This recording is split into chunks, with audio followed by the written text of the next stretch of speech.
Hello my dear students, class 10-এর সায়েন্সের revision সিরিজের আজকের এই ভিডিওর মধ্যে সবরে ওয়েলকাম করলাম। যে রিভিশন সিরিজের আজকে সেকেন্ড ভিডিও, আর এই সেকেন্ড ভিডিওর মধ্যে আমি সৌমিত্রনাথ অ্যাসপায়ারিং স্টাডি হাবের পক্ষে থাকিয়া সবরে আবার ওয়েলকাম করলাম। আজকে অ্যাসপায়ারিং স্টাডি হাব যে চিন্তা নিয়ে প্রত্যেকটা স্টুডেন্টের টাচে আর ওই চিন্তাটা ঠিকঠাকভাবে গ্রো করার লাগিয়া প্রত্যেকটা স্টুডেন্টে আর লেট না করিয়া লাইক শেয়ার সাবস্ক্রাইব আর কমেন্টটা করার লাগিয়া রিকোয়েস্ট করলাম। এই রিভিশন সিরিজ থেকিয়া এর পরের more details video, MCQ solution video, প্রত্যেকটা ইয়ারের কোয়েশ্চেন সলভিং ভিডিও আর lastly most important questions video upload হইব, যেগুলা তোমরা 100% রেজাল্টের লাগিয়া খুবই দরকারি হইব। তো আজকের রিভিশন সিরিজের চ্যাপ্টারটা হইছে পিরিয়ডিক ক্লাসিফিকেশন অফ এলিমেন্টস, যে চ্যাপ্টারটা আমরা খুবই কম সময়ের মধ্যে রিভিশন করলাম।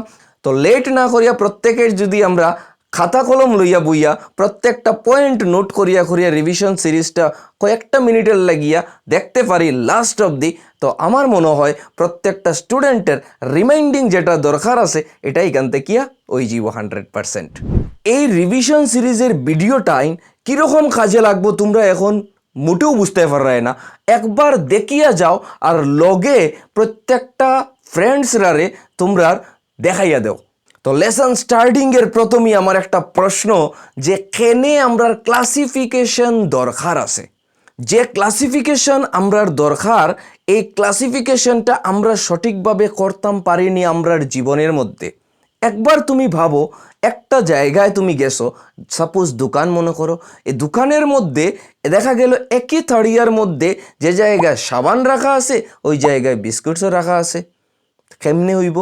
আরে শুনো রে, এটা কি তার ঢং নি, খাইতায় না স্নান করতায়, একটা কনফিউশনের মধ্যে পড়ি জীবনানি আমরা।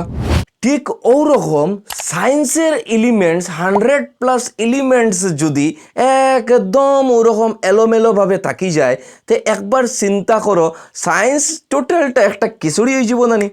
তো এই সব জিনিসটা বুঝার পরে একটা জিনিস মনে মনে চিন্তা করো, ক্লাসিফিকেশন দরকার না নি আমরা ক্লাসিফিকেশন এটার লাগি দরকার আছে যে আমরা সিস্টেমেটিকভাবে প্রত্যেকটা বস্তুরে পড়তে পারতাম এবং চিনতে পারতাম, এর লাগিয়া ক্লাসিফিকেশন দরকার। তো এই ক্লাসিফিকেশন লাগিয়া প্রথম যে ব্যক্তি চিন্তা করছিলা তাই নইলা ডবেরিনার। তাই যে সিস্টেমটা রেডি করছিলা ক্লাসিফিকেশনের, এটারে কোয়া হয়েছে টায়ার্স বা ত্রয়ী। তো এটার মানে কিতা? এটার মানে হইছে তাই প্রত্যেকটা এলিমেন্টসরে তিনটার গ্রুপ রেডি করছিলা। তো এই জার্মান সায়েন্টিস্ট যে তিনটার গ্রুপ বানাইছিলা, তিনজনে মিলিয়া, এক ব্রেঞ্চের মধ্যে 3 জন, এক ব্রেঞ্চের মধ্যে 3 জন, এক ব্রেঞ্চের মধ্যে 3 জন, এরকম 3টা ব্রেঞ্চ বানাইতে পারছেন। যে ব্রেঞ্চের মধ্যে যারা বোয়াত আসেন তারার প্রপার্টি সেম। তান এই তিনজনের ত্রয়ীর মধ্যে একটা মজার কথা আছে। কিতা জিনিস? যে মিডিলের যে এলিমেন্টটা আছে তার অ্যাটমিক মাসটা সাইডের 2টা এলিমেন্টের অ্যাটমিক মাসের অ্যাভারেজের ইকুয়াল, প্রায় ইকুয়াল। উদাহরণ হিসাবে যদি আমরা নেই, তান একটা ত্রয়ীরে তুলিয়া দেখতে পারি, যেমন এলআই হইছে 6.9 অ্যাটমিক মাস, কে হইছে 39 অ্যাটমিক মাস। দুইটার যদি অ্যাভারেজ বের করা হয় তো এটা হইছে 22.95, যেটা এনএ এর অ্যাটমিক মাস। তান যে চিন্তাধারাটা এটা মস্ত আসলো, কিন্তু একটা সমস্যা হয়েছে এই জায়গার মধ্যে। সমস্যাটা কিতা? সমস্যাটা ওটাও যে তাই মাত্র 3টা ব্রেঞ্চ রেডি করতে পারছেন, মানে 3টা গ্রুপ রেডি করতে পারছেন, এছাড়া আর বেশি রেডি করতে পারছেন না। মানে বাকি যদি আরও বেশি থাকে এটার কিতা করা যাইব? তার মানে সিস্টেমটা একদম গুড, কিন্তু একটা জিনিস চিন্তা করি, বাকি এলিমেন্টাইন হয়ে যাইতো। তো ডবেরিনার এই তান্ত্রয়ীটা 1817ও ট্রাই করছিলা। তো তান যে সিস্টেমটা একদম প্রপার আসিল, সব ঠিক আসিল, কিন্তু একটা লিমিটেশন আসিল। তো এরপরে আরও এটার উপরে রিসার্চ হইছে। এরপরে আরেকজনই চিন্তা করছিলা, যেটা হইছে নিউল্যান্ডের অষ্টক সূত্র সায়েন্টিস্ট নিউল্যান্ড। এই সায়েন্টিস্ট কি কইছেন? এই সায়েন্টিস্টে কইছেন প্রত্যেকটা 8 নাম্বার এলিমেন্ট সেম প্রপার্টি হইব। কীরকম? একের পরে গনিয়া গনিয়া গনিয়া গনিয়া যখন যাই 8তম যেটা আছে 1 আর 8 সেম প্রপার্টি হইব, মানে ওরকম সঙ্গীত সারণীর মতো। তাই না, একজন হয়তো সঙ্গীত প্রিয় আসিলা, এর লাগে এটারে সারে গামা পাদা নিসা কইয়া এক্সাম্পল দিছে। কিন্তু তানও যে পিরিয়ডিক টেবিলটা আসিল, এই পিরিয়ডিক টেবিলটাও ক্যালসিয়াম পর্যন্ত লিমিটেশন আসিল। আরও সমস্যা রয়ে গেছে, কোবাল্ট আর ক্লোরিন রে এক জায়গায় ঢুকাই দিছেন। তার মানে দেখো এটা একটা কেমিস্ট্রি না, একটা পিওর কনফিউশন রেডি হয়ে গেছে। আরও বড় প্রবলেম খাড়া করে লিছইন, তাইন কই দিছইন যে আর কোনো এলিমেন্টও আইতো নাই। এটা একটা বিগ প্রবলেম হয়ে গেছে। তো নিউল্যান্ডের পরে মেন্ডেলিভ যে হইলা পিরিয়ডিক টেবিলের বাবা, তাইন 1869 কিতা করছইন একটু দেখিয়াও। তে তাইন কিতা করছইন, তাইন প্রত্যেকটা এলিমেন্টের ইনক্রিজিং অ্যাটমিক মাস হিসেবে সাজাইছইন। আর কিতা করছইন, যারে দেখতে এবং কার্যে একই লাগছে তারারে একই গ্রুপের মধ্যে ঢুকাইছইন। তো তান এই পিরিয়ডিক টেবিলের একটা বিশাল অ্যাচিভমেন্ট আছে, যে অ্যাচিভমেন্টটাইন তাইন যে ভবিষ্যতে যে এলিমেন্টটাইন আইব এটার জায়গা খালি রাখিয়া গেছইন একটা অ্যালুমিনিয়াম, যেটা গ্যালিয়ামে পরের দিকে ফিল আপ করছে। এরকম একটা বোরন একটা সিলিকনও তাইন কইয়া দিছইন। তান পিরিয়ডিক টেবিলে যখন নোবেল গ্যাস পর্যন্ত আবিষ্কার হয়েছে, তান পিরিয়ডিক টেবিল বা স্ট্রাকচারের কোনো চেঞ্জ করতে লাগছে না, তারারে জায়গা দেওয়া গেছে। কিন্তু তানও একটা লিমিটেশন আসলো, যেটা মনে হয় আজকে পর্যন্তও আছে। হাইড্রোজেন নিয়ে একটা কনফিউশন, আর অ্যাটমিক মাসের যে সিকুয়েন্সটা আসলো এটা প্রত্যেকটা জায়গায় প্রপার আসলো না। আর ফাইনালি মডার্ন পিরিয়ডিক টেবিল, যেটা 1913 রেডি হয়েছে হেনরি মোসেলের দ্বারা। তাইন কিতা করছইন, প্রত্যেকটা এলিমেন্টরে ইনক্রিজিং অ্যাটমিক নাম্বার হিসাবে সাজাইছইন। অ্যাটমিক নাম্বারে ক্যাপিটাল জেড দিয়ে ডিনোট করা যায়। তান যে স্ট্রাকচারটা আসিল এটা ভার্টিক্যালি 18 গ্রুপ আসিল, আর হরাইজন্টালি 60টা পিরিয়ড আসিল। টোটাল 118টা এলিমেন্টস এখানের মধ্যে জায়গা হয়। তো এই আসিল যারা ক্লাসিফিকেশন নিয়ে চিন্তা করছেন, আর ফাইনালি একটা ক্লাসিফিকেশন আইছে, যার লাগিয়া আজকে আমরা অত সহজভাবে এই মডার্ন পিরিয়ডিক টেবিলটারে শিখতে পারলাম, জানতে পারলাম। ভিডিওর আর বেশি রইছে না, আমরা রিভিশন কমপ্লিট করে নিলাম। এখনো পর্যন্ত যারা কমেন্ট করতে হয় না বাকি রইলাই চিন্তা কর রায়, এবং শেয়ার করতে হয় না চিন্তা কর রায়, লাইক তো অবভিয়াসলি করতায়, বাকি ও দুইটাও কাজ করিলাও, অত কঞ্জুসি করিয়া লাভ নাই। এখন আও মডার্ন পিরিয়ডিক টেবিলের স্ট্রাকচারের মধ্যে আমরা যে গ্রুপ আছে, পিরিয়ড আছে, এটা কিন্তু বেসিক যে কথাটাই আছে একটু জানিলাই। তো ফার্স্টলি গ্রুপের মধ্যে সেম ব্যালেন্স ইলেকট্রন থাকে প্রত্যেকটা গ্রুপে, আর পিরিয়ডের মধ্যে সবের সেম শেল সংখ্যা থাকে। যেরকম একটা ফ্রেন্ড সার্কুলের গ্রুপের মধ্যে সবের একজনের একটা চিন্তা হইলে সবের সেম চিন্তা হয়ে যায়, তো এরকমই সেমভাবে গ্রুপের মধ্যে ইলেকট্রন সবের সেম থাকে বাইরের শেলের মধ্যে। আর পিরিয়ডের মধ্যে প্রত্যেকটা এলিমেন্টসের শেল যেটা থাকে, মানে রুম যেটাই থাকে, এটাই সেম নাম্বার থাকে। এখন নাও একটু উপরে থেকে নিচে আর বাম থেকে ডাইন দিকে যাই।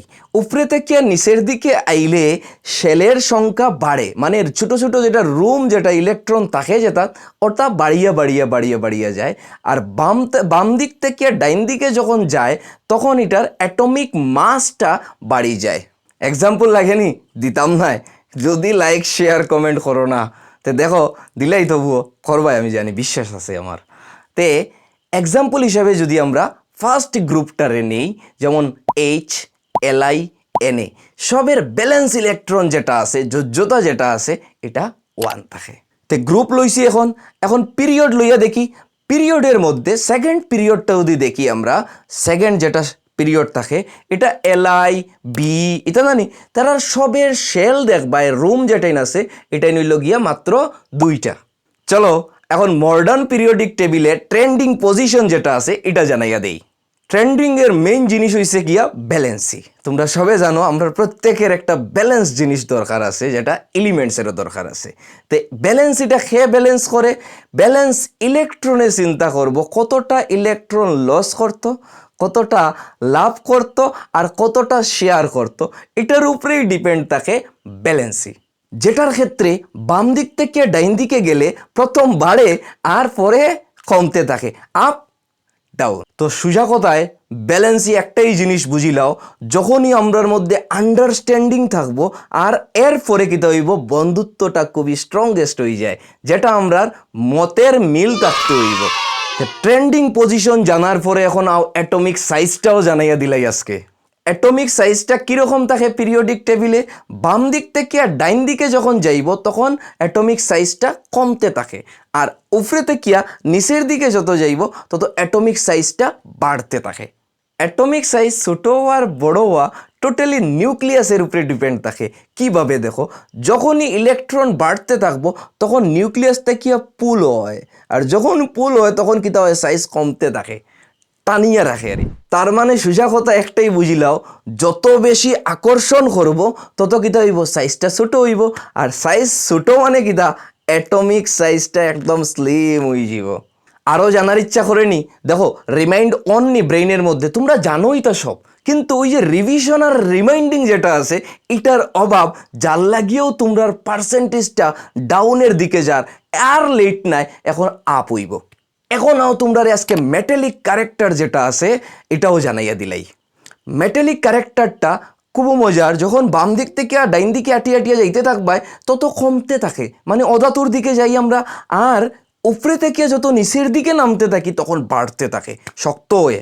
সবচেয়ে গিয়া বেশি মেটালিক পাওয়ার হয়েছে গিয়া ফ্রান্সিয়াম এলিমেন্টের, যেটা বটমের মধ্যে লেফটে আছে, আর সবচেয়ে গিয়া বেশি নন মেটালিক যেটা হয়েছে ফ্লোরিন, টপের মধ্যে রাইটে আছে। তে সোজা কথায় মেটেল মানে কি, দা স্ট্রংগেস্ট, একদম শক্তিশালী পাওয়ার হিরো, আর নন মেটেল মানে কি, দা ইমোশন, ইলেকট্রন লাগে, ইলেকট্রন দো ইমোশনাল। মডার্ন পিরিয়ডিক টেবিলের মধ্যে 4টা ব্লক ডিভিশনও আছে, যেটাই নাজকে চিনিয়া যাইবাই একদম এমসিকিউ এর লাগিয়া খুব ইম্পর্টেন্ট। তো ফার্স্ট ব্লক হইছে এস ব্লক, যেটার গ্রুপ হইছে 1 আর 2, যেটা খুব বেশি রিয়েক্টিভ মেটেলস, এক্সাম্পল Na আর K। সেকেন্ড ব্লক হইছে পি ব্লক, যেটার গ্রুপ হইল 13 থেকে 18, এটার মধ্যে মেটেল, নন মেটেল, মেটেলয়েডস সব আছে। এর পরের ব্লকটা হইছে ডি ব্লক, যেটা গ্রুপ হইছে গ্রুপ নাম্বার 3 থেকে 12, যেটার মধ্যে ট্রানজিশন এলিমেন্টস, যেটা মিডিল পার্টের মধ্যে আছে। আর লাস্ট হইছে গিয়া এফ ব্লক, যেটা অত প্রয়োজন নাই তোমরার লাগিয়া, তবু আমি কইয়া দিলাম, নিচে যে 2টা লাইন থাকে না নি, ওইটাই তোরে কোয়া হয় এফ ব্লক, যেটা হইল ল্যান্থানাইটস আর অ্যাক্টিনাইটস। তে দেখো এই ব্লকের উপরে একটা জিনিস, SPDF 4টা ব্লক না নি, স্মার্ট পিপল ড্রাইভ ফাস্ট। তো এই লেসনের লাস্টলি পিরিয়ডিক টেবিল আর ক্লাসিফিকেশন একটা কেমিস্ট্রি নয় খালি, এটা একটা ফুল জীবন। ব্যালেন্সি আমরা কিতা শিখায় যে এরকম এক্সাম্পল, যে একটা পেজরে যদি খুব বেশি দূরে রাখি তে আমরা ক্লিয়ারলি দেখতে পারি না, একটা পেজরে যদি খুব বেশি সামনে আনি তো ক্লিয়ারলি দেখতে পারি না, একটা মিনিমাম ডিস্টেন্সে রাখতে হয় তখন আমরা ক্লিয়ারলি দেখি। তো একটাই জিনিস শিখায় যে কোন সময় আমরা দিতে হইব আর কোন সময় আমরা আনতে হইব। অ্যাটমিক সাইজ আমরা ও জিনিসটাও শিখায় যে বেশি বোঝা নিয়া নিজেরে বড় করতাম না, মানে কিতা, যে আজকে আমরা যা প্রয়োজন আছে এটারে আমরা স্মার্টলি করার ট্রাই করবো। গ্রুপিং আর ক্লাসিফিকেশনে এটাও শিখায় আমরা যে একদম বেস্ট হইব আমরা যখন আমরা গ্রুপের লগে থাকবো, আমার যারা চেনা পরিচিতি আছে তখনও আমার পাওয়ার স্ট্রং হইব। সো তুমি একটা এলিমেন্ট আর তোমার অ্যাচিভমেন্টের লাগিয়া সঠিক জায়গা, সঠিক গাইডনেস তুমি সিলেক্ট করতে হইব, তখনও তোমার অ্যাচিভমেন্টটা ইজিলি তোমার কাছে আইব। সো মাই ডিয়ার স্টুডেন্টস, আমার একটাই কাজ ছিল জাস্ট রিভিশন আর রিমাইন্ডিং দেওয়া চ্যাপ্টার তোমার কাছে নোটস আছে, ভ্যারাইটিস ওয়ে আছে, তোমরা সব পাইতে পারো। আর এটার লাগিয়েও আমি এই সব পরিশ্রম করলাম যাতে এই রিমাইন্ডিংটা বারবার তোমার কাছে খুব কম সময়ে আই যায়। এবং এছাড়াও মোর ডিটেলস ভিডিও যদি প্রয়োজন হয়, MCQ বেস ভিডিও প্রয়োজন হয়, প্রিভিয়াস ইয়ার সলিউশন ভিডিও প্রয়োজন হয়, তো এখনও কঞ্জুসি না করিয়া শেয়ারটা করিয়া যাও, কমেন্টটা করিয়া যাও, আর লাইক তো অবভিয়াসলি করবাই। আর বেশি লেট না করিয়া অতটুক কইমু, প্রত্যেকটা জায়গায় সাপোর্টের লাগিয়া আর প্রপার গাইডনেসের লাগিয়া অ্যাসপায়ারিং স্টাডিয়া ফুল টাইম রেডি আছে।